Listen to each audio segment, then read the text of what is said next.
গোপালের জামা বানানোর জন্য এই টুকরো কাপড়ই যথেষ্ট। ওয়েলকাম মাই বন্দনা ব্লগ চ্যানেলে সবাইকে স্বাগত। আমার পারফেক্ট টোটাল লেন্থ থাকছে মাপে 6.5 ইঞ্চি।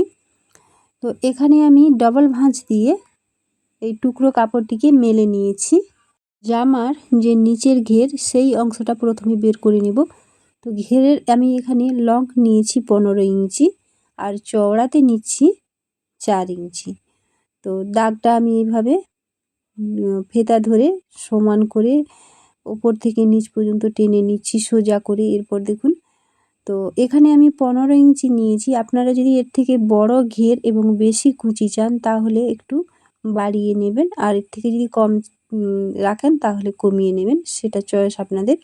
তো এরপর দেখুন, একটি পার্ট আমি সরিয়ে রেখেছি আর একটি পার্ট নিয়েছি। এবার এর থেকে আমি ওপরের পার্ট বের করে নেব।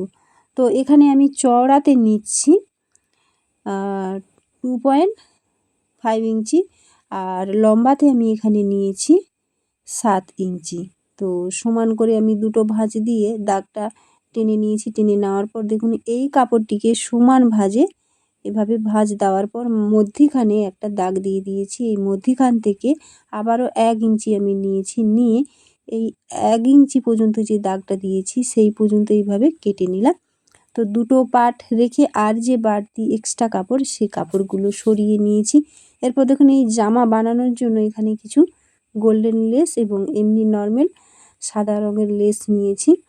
তো প্রথমে আমি এই যে নিচের যে ঘেরের জামার পার্টটা সেটাকে এইভাবে ধরে মুড়ে সেলাই করে নিয়েছি। তারপর দুটো সাইড একই রকমভাবে মুড়ে সেলাই দিয়ে নিয়েছি। এরপর দেখুন, এই যে নিচ থেকে 1 ইঞ্চি আমি এখানে মাপ করে জাস্ট দেখে নিয়েছি। দেখে নেওয়ার পর এখানে আমি একটু চওড়া যে গোল্ডেন লেস সেটা আমি লাগিয়ে নিচ্ছি। তো গোল্ডেন লেস আমি দিয়ে দুটো পরপর সেলাই দিয়ে নিয়েছি। আর এরপর দেখুন, এখানে আমি কুচির যে প্লেট সেগুলো দিয়ে নিচ্ছি। তো কুচিটা আপনাদের চয়েস মতন দেবেন। বড় করে প্লেটগুলো দিতে পারেন বা মিডিয়াম দিতে পারেন বা এর থেকে ছোট ছোট দিতে পারেন বা এর থেকে আরও একটু ঘন ঘন করে দিতে পারেন, সেটা আপনাদের চয়েস। তো আমি এভাবে কুচিটা দিয়ে নিচের পার্ট রেডি করে নিয়েছি। দেখুন কত সুন্দর লাগছে দেখতে। আর আমার যে ঠাকুরের মাপে দরকার সেই মাপটা আমি এখানে বানিয়ে নিচ্ছি গোপাল ঠাকুরের। তো আপনাদের যে মাপের ঠাকুর হবে সেই মাপ করে এখানে বাড়িয়ে অথবা কমিয়ে নেবেন। তো দেখুন, এরপর আমি যে ওপরের যে পার্ট সেটা নিয়েছি, নেওয়ার পর এইভাবে সোজা করে এখানে গোল্ডেন লেস লাগিয়ে নিচ্ছি। একই রকমভাবে দুটো সাইডে আমি লাগিয়ে নিচ্ছি। এখানে আর মুড়ে কোনো রকম সেলাই দেব না, যেহেতু একদম পিওর কটনের থান। তো এইভাবে আমি লেসটা লাগিয়ে নেওয়ার পর দেখুন কত সুন্দর লাগছে দেখতে। এরপর দুটো সাইডে আমি সাদা রঙের যে লেস রেখেছি সেই সাদা রঙের লেস আমি লাগিয়ে নিচ্ছি। তো উল্টো আর সোজা দিক আছে সেটাও আমি খুব ভালো করে দেখে নেওয়ার পর এখানে লেসটা লাগিয়ে নিচ্ছি। মাপ করে এক্সট্রা যেটা আমি সেটা কেটে বাদ দিয়ে দিলাম। আর চওড়া থাকার জন্য আমি দুটো সাইডে সেলাই দিয়ে নিয়েছি। দেখুন, এখানে আমি লেস লাগিয়ে রেডি করে নিয়েছি ওপরের পার্ট। এরপর দেখুন, ওই যে রেডি করে রেখেছিলাম নিচের পার্ট সেটাকে খুব ভালোভাবে সমান করে ধরলাম। এই যে কোথাও যাতে এতটুকু কমতি বাড়তি না থাকে, সমান করে ধরার পর মধ্যিখানে জাস্ট একটু কেটে এখানে দাগ দিয়ে দিলাম। দেওয়ার পর এইভাবে আমি বিছিয়ে নিয়েছি। আর ওপরের যে পার্টটা আমি লেস লাগিয়ে রেডি করেছিলাম সেটাকেও খুব ভালো করে সমান ধরে সেখানেও মধ্যিখানে একটা ছোট্ট করে আমি কাট লাগিয়ে নিয়েছি। নেওয়ার পর দেখুন, এই যে মানে কেটে রেখেছি সেই মধ্যিখান থেকে যে নিশানাটা দিয়েছি সেখান থেকে ওই মাঝামাঝি সেন্টারে এইভাবে ধরে আমি সেলাইটা দিয়ে নিচ্ছি। তো নিচের পার্ট সোজা দিক আর উপরের যে পার্ট সেটাও সোজা দিক একই রকমভাবে রেখেছি। রাখার পর তো এখানে সমান ভাগে প্রথমে ধরলাম, ধরে নেওয়ার পর এইভাবে আমি সেলাইটা দিয়ে নিচ্ছি। খুব ভালো করে দেখুন, আপনাদের দেখানোর জন্য এখানে আমি আস্তে আস্তে করে সেলাইটা দিয়ে নিয়েছি। তো দেখুন, এখানে সেলাই খুব ভালো করে লক দিয়ে নিয়েছি। দিয়ে নেওয়ার পর সেলাইটা দেওয়ার পর এই যে দেখিয়ে দিচ্ছি। তো দেখুন কিভাবে এখানে লাগানো হলো। এরপর দেখুন এই রকমভাবে আমি সমানভাবে ধরলাম, ধরে আমি মুড়ে নেব। তো তার আগে কিভাবে লাগাবো, এই যে দেখুন এই যে হাতার যে পাটটা একেবারে ধার থেকে মানে একেবারে ধার থেকে এইভাবে ধরে সেই একই রকমভাবে সোজা দিক আর এর সোজা দিক এইভাবে মুড়ে সাইড দিয়ে খুব ভালো করে বসিয়ে আগে প্রথমে আমি ধরে নিচ্ছি হাতে সাহায্যে।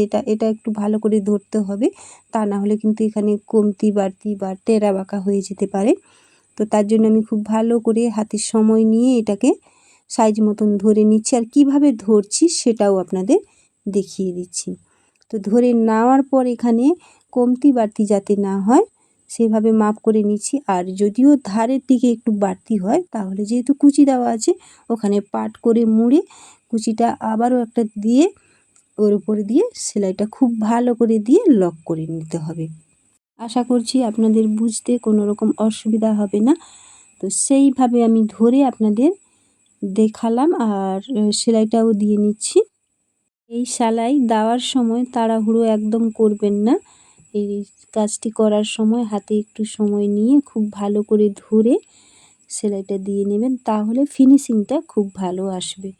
তো দেখুন আমি সেলাইটা দিয়ে নিয়েছি। সেলাইটা দিয়ে নেওয়ার পর যেহেতু এক সাইডে আমি সেলাইটা দিয়েছি আর এক সাইড আবার সেলাই দিতে বাকি রয়েছে, তো সেই একই রকমভাবে আমি সেলাইটা দিয়ে নেব উল্টো আর সোজা দিক খুব ভালো করে এখানে ধরে নিচ্ছি আর আপনাদেরও আবারও ঘুরিয়ে দেখিয়ে দিচ্ছি। তো দেখুন এইভাবে সাইজ করে আমি ধরে নিচ্ছি, সেই একই রকমভাবে ধরে এখানে আমি সেলাইটা দিয়ে নেব। আজকের ভিডিওটি যদি কোথাও কোনো অংশ ভালো লেগে থাকে লাইক কমেন্ট শেয়ারের পাশে থাকা হাইপ চিহ্নটিতে একটা হাইপ করে দেবেন। আপনাদের দেওয়া একটা লাইক একটা হাইপ আমার কাছে অনেক গুরুত্বপূর্ণ, তাই লাইক হাইপ দিতে কেউ ভুলে যাবে না। আর চ্যানেলে যদি কোনো নতুন বন্ধু হয়ে থাকো তাহলে চ্যানেলটিকে সাবস্ক্রাইব করে পাশে থাকা বেল আইকনটি প্রেস করে রাখবেন, যাতে করে নিত্য নতুন ভিডিও দেওয়ার সাথে সাথে খুব সহজে আপনাদের কাছে পৌঁছে যায়। দেখুন আমি লাগিয়ে নিয়েছি, জামা রেডি করে নিয়েছি। এরপর দেখুন এই যে পেছন যে সাইড সেটা কিন্তু আমার খোলা থেকে গেছে। তো এখানে আমি দুটো টিপা বোতাম বা পাঞ্চিং বোতাম লাগিয়ে নেব, তাহলে কিন্তু এই জামার যে খোলা দিকটা খোলা ভাব থাকবে না আর টেনে টুনেও করতে হবে না। তো তার জন্য আমি পাঞ্চিং বোতাম লাগাবো। আর জামা রেডি করে নেওয়ার পর জামার যে লেন্থ পারফেক্ট সেটা ঠিকঠাক আছে কিনা আমি মাপ করে দেখে নিলাম। তো আমার লেন্থ একেবারে পারফেক্ট 6.5 থেকেছে। তো এরপর দেখুন আমি এখানে পাঞ্চিং বোতাম নিয়েছি, দুটো পাঞ্চিং বোতাম লাগিয়ে নিচ্ছি, তাহলে পেছনের দিকটা আর খোলা থাকবে না আর পেছনের দিকটা জয়েন্ট ভাব থাকবে আর দেখতেও খুব সুন্দর লাগবে।